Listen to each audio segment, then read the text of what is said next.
Assalamualaikum warahmatullahi wabarakatuh. Salam sejahtera untuk kita semua. Saat ini saya berada di SMA Negeri 98 Jakarta Timur, dan di sini akan melakukan talk show dengan peserta didik. Temanya apa? Anti bullying. Nah, seperti apa? Ikuti terus dalam video ini. Tapi sebelumnya jangan lupa untuk di like, share, komen, and subscribe. Bagi yang belum subscribe, segera subscribe untuk terus terupdate dengan video pendidikan anak dan kulineran.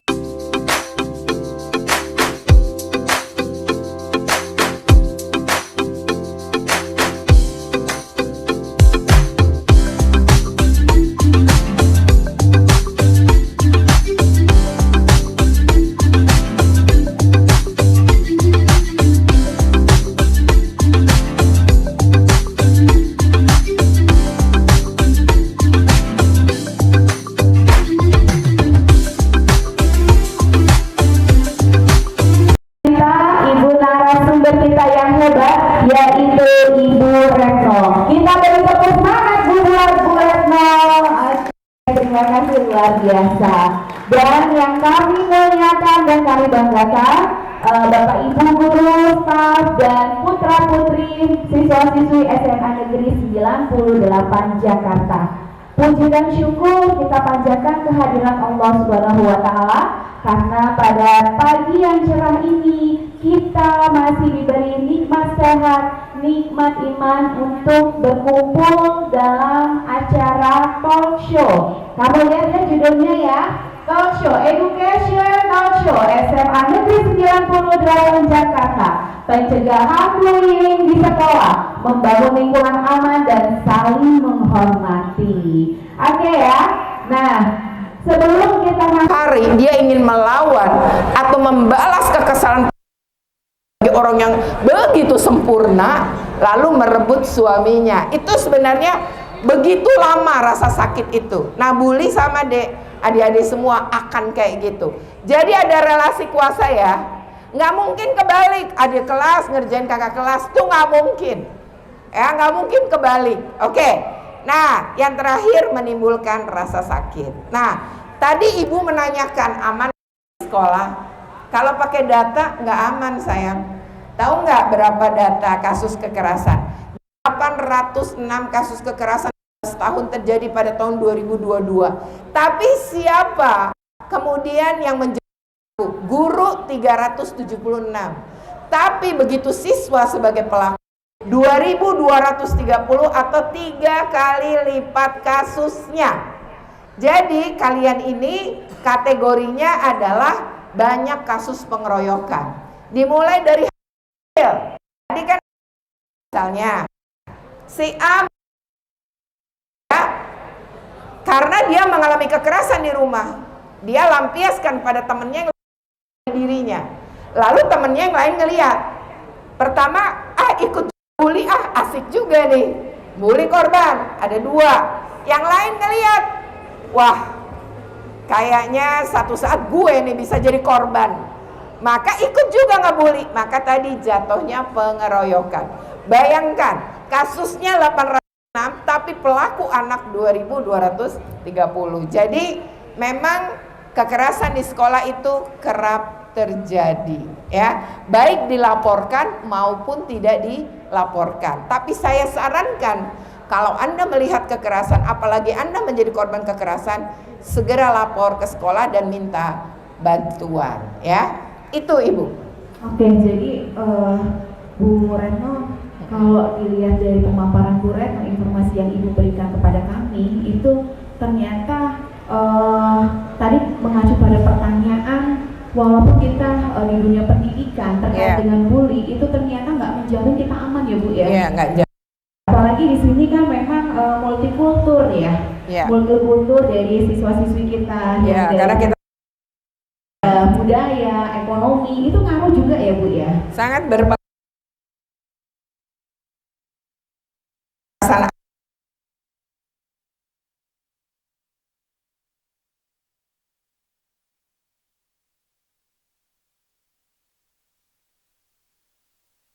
Ekonomi enggak juga. Ternyata semua bisa jadi pelaku, bisa jadi korban. Jadi artinya kalau status ekonomi atau status sosial keluarganya tidak berpengaruh. Yang berpengaruh apa? Cara kalian diasuh anak-anak. Ya, pola pengasuhan itu sangat berpengaruh. Dan lebih bahaya kalau kalian melihat kekerasan setiap hari sampai merasa itu normal. Kalian merasa itu sesuatu yang biasa aja. Itu sudah level yang bahaya. Karena ketika kita menormalisasi kekerasan, kamu satu saat akan jadi pelaku kekerasan itu. Ya, dan biasanya meningkat sampai tindakan kekerasan yang bisa menjadi kriminal. Artinya bisa dibawa ke ranah hukum. Kasus misalnya, kalian pernah dengar Mario Dandi ya? Mario Dandi yang mukul sampai koma seorang anak. Pernah dengar ya? Kamu tahu nggak? Kasus itu sebenarnya menunjukkan kalau sampai memukul dengan sadis, lalu setelah memukul dengan sadis tidak punya rasa takut, maka sebenarnya itu bukan kejadian pertama. Kemungkinan besar dia sudah melakukan berkali-kali dan selamat. Lalu sampai pada titik yang terakhir ini enggak gitu. Jadi bisa terjadi begitu. Jadi nggak mungkin orang itu tidak mungkin. Nah makanya kalau bisa dicegah kekerasan-kekerasan itu baru muncul, bisa ditangani dengan baik, maka nggak akan terjadi. Nah kalian pernah dengar nggak kasus di Banjarmasin? Itu anak SMP. Jadi dia dibully oleh seorang anak. Jadi ini kelas 10 ya. Sebenarnya ini anak temenan dari SMP. Ini sering banget nih dibully. Kemudian sampai tingkatan ikut dikeroyok. Nah dia tahu pelakunya tuh satu lain ikut-ikutan doang. Suatu hari dia udah nggak tahan. Dia ngasah pisau, terus dia datang ke sekolah. Kan nggak ada pemeriksaan tuh bawa pisau atau enggak ya. Nah pada saat itu mau upacara. Jadi ini guru semua lagi sibuk ngurusin anak di lapangan. Dia tahu anak ini tuh sering telat, si yang mau disasar dia tusuk, itu sering telat kalau mau upacara. Jadi dia masuk ke kelas anak itu dan anak itu duduk di belakang. Anak itu lagi ngerjain PR yang belum selesai. Jadi dia lagi ngerjain, dia nggak diserang. Tiba-tiba anak ini datang dan menghujam pisau tuh di bagian belikat ini, tusuk, dan dilihat beberapa anak perempuan yang belum keluar, menjerit kan.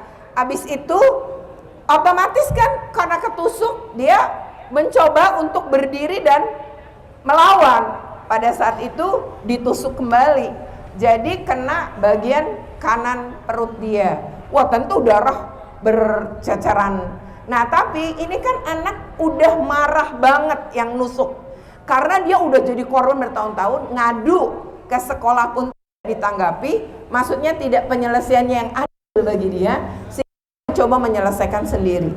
Jadi hati-hati banget dengan tadi kondisi kesehatan mental anak yang terus menerus mengalami kekerasan. Dan kekerasan itu salah satunya bisa dibully tadi. Oke, karena sifatnya berulang ya, Bu ya, bullying tadi sudah Ibu paparkan bahwa kasus bullying itu bukan kasus yang tidak kekerasan secara fisik gitu ya, tapi kata-kata yang selalu berulang, tapi merendahkan, menghina. Nah itu yang mungkin sering yang nggak disadari sama anak-anak kita. Bisa jadi. Ya, dan itu sering terjadi. Makanya kita sebagai guru itu wanti-wanti ya. Artinya selalu ngasih warning. Sama tadi yang Bu Retno bilang bahwa yang namanya bercanda itu adalah seneng sama seneng, itu namanya bercanda. Dan itu memang harus selalu diberi walaupun secara fisiknya mereka kelihatannya udah gede-gede ya Bu ya. Tapi itu tadi Bu, terkait dengan bercanda itu apa sih, mekanismenya kayak gimana gitu ya. Terus kemudian memunculkan jangan sampai ada bullying secara verbal ya, fisik tadi yang Bu Retno bilang berulang-ulang. Yang tadi bilangnya mungkin jelek lah, daki lah, apalah. Nah itu akhirnya nanti menimbulkan rasa sakit. Nah tadi kan Bu Retno sudah memberitahu nih bahwa kasus ternyata kekerasan di sekolah itu luar biasa banyak ya. Dan itu real ya, nyata gitu, nyata di sekolah. Dan jangan sampai di SMA Negeri 98 Jakarta ini terjadi hal yang tadi karena sakit dipendam memunculkan dendam kesumat sehingga terjadi bullying. Dari bullying itu ya Bu Retno ya. Nah luar biasa. Nah, Bu Retno, terkait dengan apa yang sudah Ibu paparkan ya mengenai kasus bullying ya.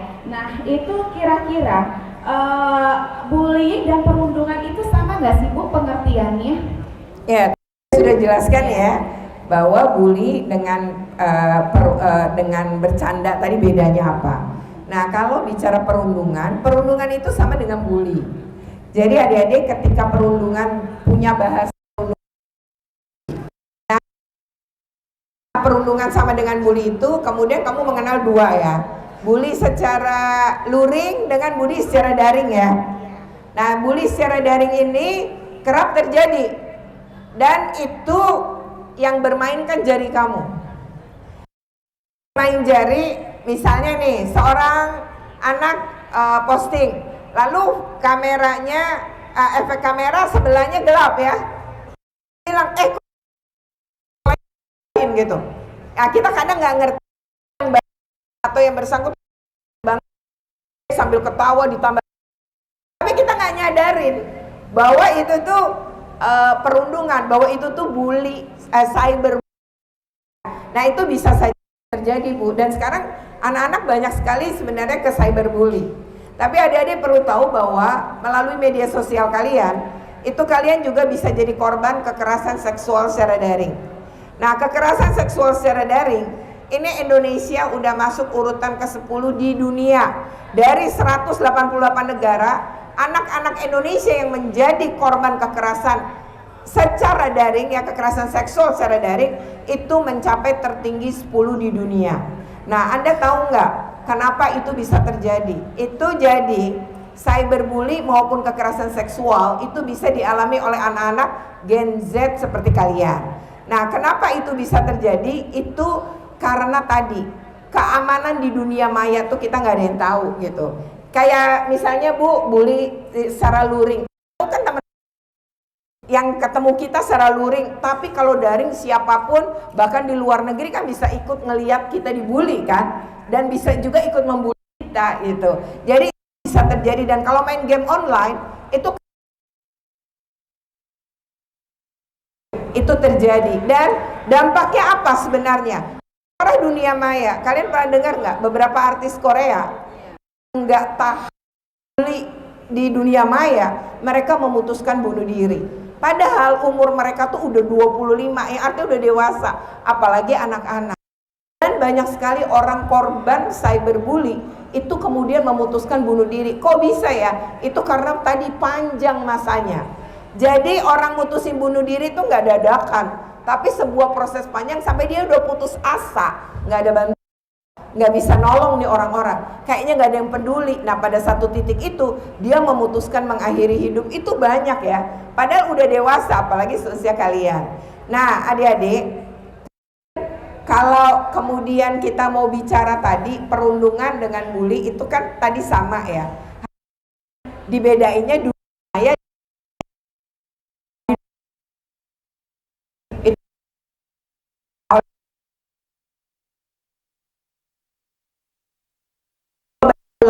Kalau kamu yang dikirimin itu sakit hati nggak? Sakit hati, hapus. Ya, sekali orang tuh telat antara jari sama otak ya. Kita bawa ini dampaknya apa gitu. Jadi hati-hati. Nah, untuk kasus daring bully misalnya, itu ada yang kemudian larinya ke fisik Bu. Jadi ini satu contoh ya. Kita berantemnya di daring, ya, tapi berkata itu juga terjadi. Saya contohkan ya, satu nih, ada kasus rebutan cowok. Jadi ini kejadian di Jakarta Selatan. Peristiwa jam 3 pagi. Mereka ini ceritanya ada satu cowok yang kayaknya direbutin oleh dua cewek. Tapi itu cewek yang sama-sama rebutan ini, satu datang sendiri, yang satu bawa teman-temannya. Lalu terjadi pengeroyokan terhadap satu yang dianggap pelakor gitu lah ya. Nah, lalu karena jam 3 pagi di daerah Kemang lewat polisi, mobil polisi kan sama apalagi ini berhenti dong. Maka berhenti. Begitu berhenti dan ingin nyamperin untuk melerai, cewek-cewek yang lari ke mobil mereka. Nah, anak yang dikeroyok ini dalam keadaan tertepar di aspal. Nah, polisinya lari nih, segera untuk ngejar empat cewek yang masuk mobil. Tahu nggak apa yang dilakukan? Polisi tabrak sama jadi empat cewek ini mungkin panik ya. Lalu dia nggak mau ditabrak. Polisi ini sendirian melakukan patrolinya. Nah, jadi ada unsur melawan petugas. Nah, itu karena usia kalian yang mungkin tadi ya, rebutan pacar gitu, hal-hal yang kayak gitu, itu bisa memicu. Nah, yang direbutin sendiri nggak sih gitu. Kasus lain misalnya ya, ini kejadian di salah satu SMK negeri di Jawa Timur dan mengakibatkan kematian ya adik-adik. Jadi sebenarnya ini adik kelas.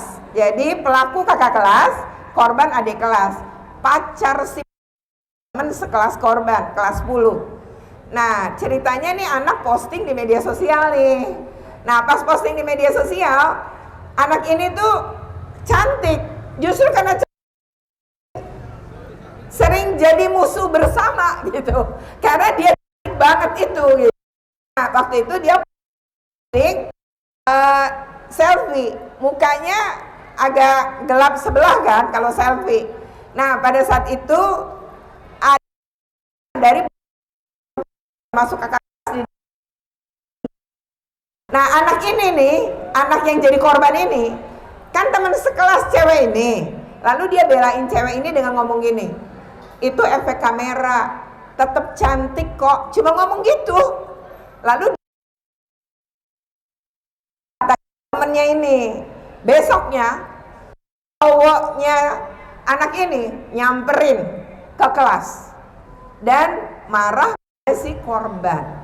Korban dibawa keluar kelas, kemudian mereka berdua kayak berdebat. Habis itu ini teman-teman sekelas sebenarnya, tapi nggak tahu. Habis itu ngasih tanggapan. Begitu, terus dia mulai masuk. Tidak dia duga, begitu dia balik dan ini si pelaku yang kakak kelas dia mengancang-ancang, kemudian menendang bagian leher. Bayangkan pakai sepatu, nendang leher, ancang-ancang, kerasnya kayak apa? Si korban langsung tergeletak, tidak sadarkan diri. Dan ternyata ini kan tulang apa di leher ini ke bagian pernafasan. Sehingga anak ini malah diangkat, dibawa ke UKS. Padahal lehernya dalam kondisi harusnya nggak boleh gerak. Nah, harusnya yang dilakukan sekolah kan manggil ambulan dari rumah terdekat dan jangan diapa-apain. Tapi jangan dikerubutin agar dia bisa bernafas. Tapi yang terjadi digotong-gotong, leher udah kemana-mana sampai UKS, paling dikasih minyak angin ya dan sesak napas dia.